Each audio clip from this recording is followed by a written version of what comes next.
Madame, Monsieur, bienvenue au Flash Info. Le gouverneur du Sud Kivu, professeur Jean-Jacques Poroussi Sadiki, a annoncé l'arrivée dans les prochaines heures d'une forte délégation gouvernementale à Uvira, chef-lieu provisoire du Sud Kivu.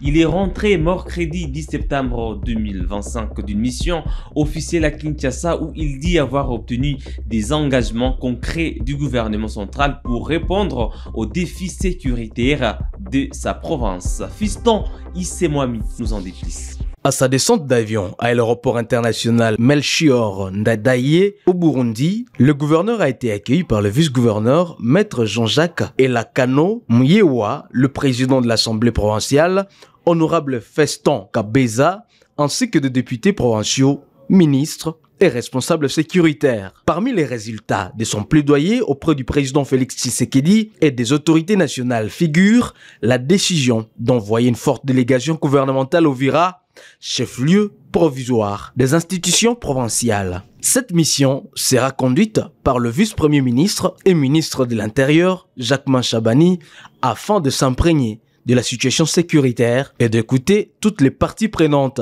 Je suis parti plaider auprès du président de la République, de la première ministre, du gouvernement et des notables du Sud Kivu afin qu'une mission soit dépêchée à Uvira pour dialoguer avec toutes les communautés et structures.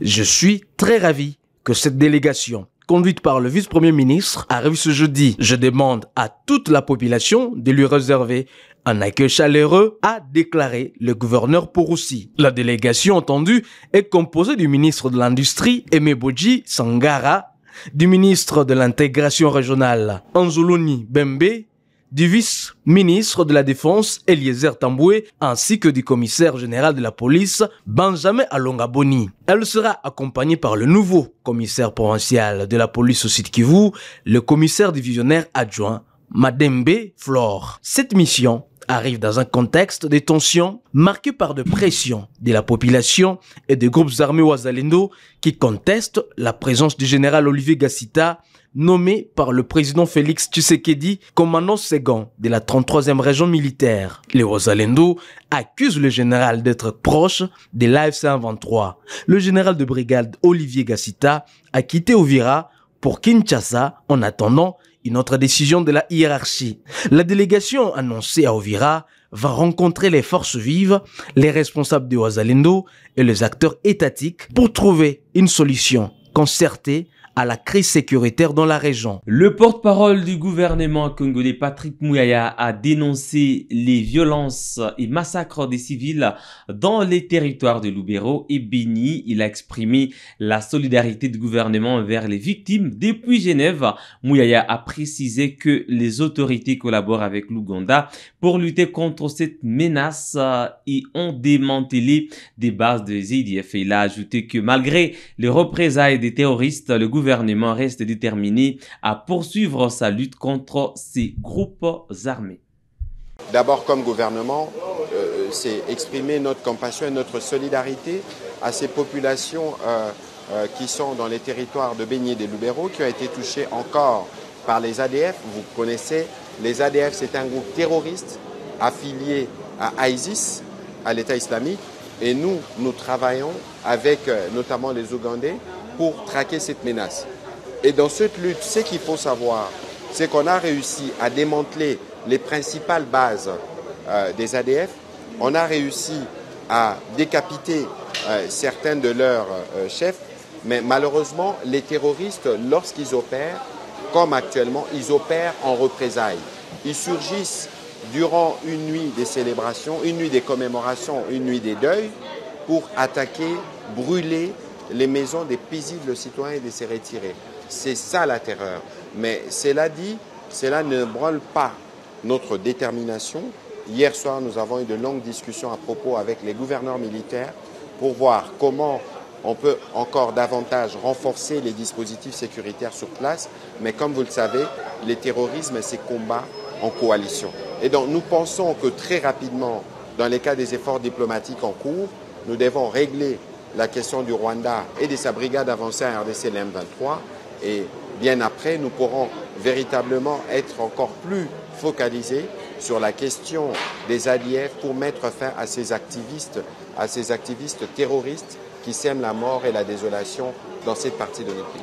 Après le massacre de plus de 100 personnes par le groupe armé ADF dans le Nord Kivu, la coalition de l'opposition Lamuka, dirigée par Martin Fayoulou, a appelé à un deuil national de 3 jours. Cette demande vise à rendre hommage aux victimes et à sensibiliser la population sur la gravité de la situation sécuritaire dans la région. Prince Epengui, porte-parole de Lamuka, souligne la nécessité d'une action urgente pour mettre fin à la violence et protéger les civils. La coalition incite également le gouvernement à intensifier ses efforts pour garantir la sécurité des habitants dans la province du Nord Kivu.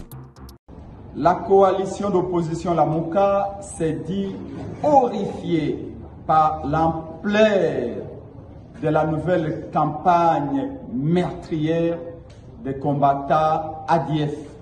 Cette fois-ci, la cible était les territoires de Lubero dans le Nord Kivu. La nuit de lundi à mardi 9 septembre 2025, plus de 70 Congolais ont été massacrés. 26 autres qui passaient la nuit dans une veillée mortuaire ont été chapitrés. Et plus de 100 Congolais kidnappés et portés disparus. Lamuka rappelle au gouvernement congolais qui semble avoir la tête ailleurs que depuis le début de l'année 2025, plus de 300 Congolais sont déjà tués par les mêmes combattants ADF au Nord Kivu et à l'Ituri. Rien que pour les mois de juin et juillet 2025, dans les territoires du Roumour, dans la province de l'Ituri, plus de 150 Congolais ont été massacrés à la machette et au AK-47 avec des maisons brûlées également. Que fait le gouvernement congolais pour mettre nos concitoyens à l'abri de ces attaques incessantes et meurtrières des ADF? Et pourtant, le gouvernement nous rappelle qu'il y a des opérations militaires qui sont menées conjointement avec l'armée ougandaise dans les territoires concernés. Il y a également la présence de la MONUSCO. Mais pourquoi la situation ne s'améliore pas? Lamuka est étonné par ailleurs de constater que le gouvernement, 48 heures après l'attaque meurtrière, a gardé silence.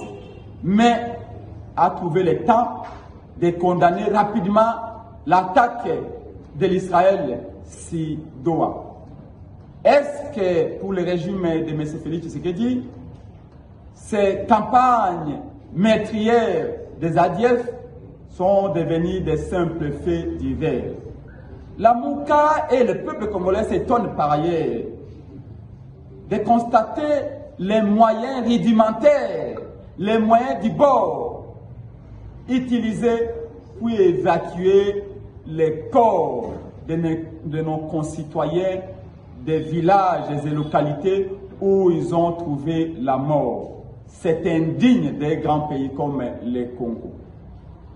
Lamuka exige un deuil national de 3 jours en mémoire de nos concitoyens, mais aussi exige du gouvernement congolais que des moyens conséquents soient mis à la disposition de l'armée pour retrouver 100 Congolais qui ont été enlevés par les ADF. Et à Kinshasa, le député de l'UDPS Crispin Mbindoulé a lancé une pétition accusant le président de l'Assemblée nationale Vital Kamerhe d'incompétence et des comportements dictatoriaux. En 5 jours, la pétition a déjà recueilli plus de 100 signatures. Le porte-parole du gouvernement a averti qu'il est crucial de maintenir l'unité autour du président de la République dans le contexte actuel. Selon Mbindoulé, Kamerhe devrait simplement assister et permettre à un autre bureau de diriger les débats au perchoir. Il y a autant de questions orales, il y a autant d'interpellations et autant même de motions qu'on ne programme pas. Et nous nous demandons si nous sommes venus juste faire les théâtres au sein de l'Assemblée nationale où nous sommes venus légiférer, contrôler les gouvernements. Donc il y a autant d'erreurs et nous pensons qu'il est incompétent. Sa place aussi, c'est d'assister à notre bureau, voir comment on dirige l'Assemblée nationale. Gestion opaque, intimidation et humiliation des députés. Selon lui, la Chambre basse du Parlement fonctionne sous un régime de peur à l'heure actuelle. Suivez même la procédure législative, comment nous votons les lois. Tout le monde s'est rendu compte maintenant que c'était une aventure et que c'était une erreur de lui mettre là parce qu'il ne respecte même pas les députés. Il se comporte comme un petit roi, comme un dictateur. La pétition lancée il y a peu connaît un engouement sans précédent. Déjà plus de 200 signatures récoltées, un record qui témoigne du ras-le-bol général des députés nationaux. Moi je suis dans l'Assemblée, ça fait déjà 15 ans, mais je n'ai jamais vu une pétition ou une motion où à l'espace de 5 jours et que vous réalisez 200 signatures.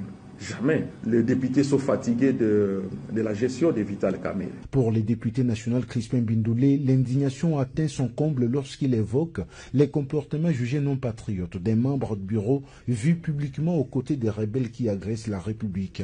Dans le bureau de l'Assemblée nationale, un membre du bureau va tenir des réunions avec le rebelle d'IM23. Comment nous allons l'accepter, nous diriger? C'est pourquoi cette session, nous avons voulu qu'on puisse mettre hors l'état de nuire les rebelles, parce que dans ce bureau, il siège un rebelle. Bref, le ton est donc donné. Cet élu de Boutembo s'est dit serein et déterminé. Vital Kamerhe et son bureau tomberont, dit-il, avec ou sans résistance. Madame, Monsieur, c'est tout pour ce flash info sur Kivu Morning Post. Merci à vous d'avoir suivi du début à la fin. On se fixe un nouveau rendez-vous d'actualité. À très bientôt.